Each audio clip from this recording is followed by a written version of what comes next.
Hello mga mamis, welcome sa aming mini vlog. For today's video, habang nakatambay nga ako dito at nagkakape ay bigla na namang umambon. Grabe tong ambon na to, ayaw talaga niya magpaawat, ay Diyos mio. Kaya naman ayan, dito nga lang kami sa loob ng bahay dahil nga bawal lumabas-labas at umaambon-ambon.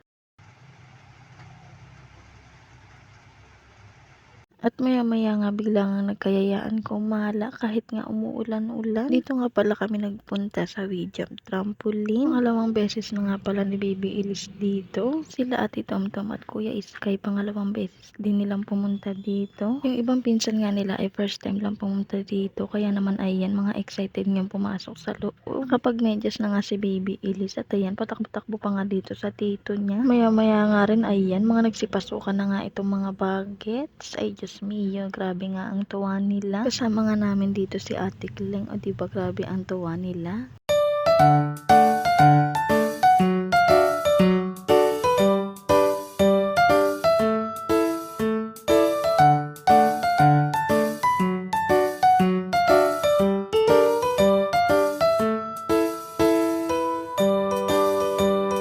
Biglaan lang tong gala na to at hindi talaga kami dapat kasama. Sila Ate Jen lang, pero ayun, napasama kami.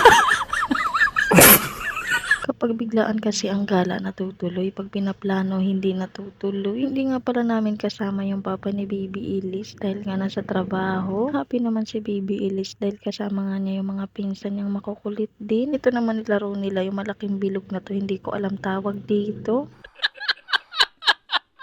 Ayan nga sila Ate Seya at tuwang-tuwa. Tingnan niyo naman si Ate Tomtom, may patalon-talon pa nga.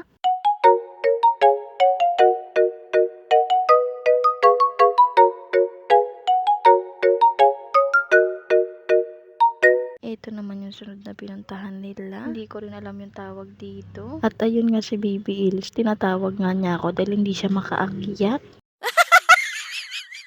At tinry nga rin nila to na ididikit sila dito. Hindi ko alam tawag dito. Lahat na lang hindi ko alam. May Diyos mo yung marimar. Basta ayan, may isusuot ka lang at didikit ka na nga dyan. Sinusuot na nga ni Ate Seya dahil siya nga ang mauuna. At ito nga Baby Elise nyo. Gusto rin itry. Pangalawang beses nga pala ni Baby Elise to dahil nung unang beses nga siyang dinikit dito ay umiyak nga siya. Pero ngayon ayan, tuwang-tuwa na nga dahil nga may kasama siya nung indinikit siya dito.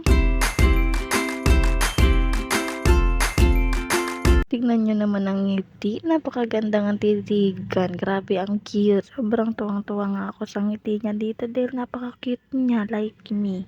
Huy. At maya-maya nagpatanggal na nga si Ate Seya. Kaya ayan, tinanggal na nga siya ng mama niya. At ito nga si Baby Elise ay gusto na nga rin niya magpatanggal. Kaya ayan, tinanggal na nga siya ni Ate Jen. Mahaba nga tong video na to at abangan nyo na lang yung iba. At yun lang. Bye!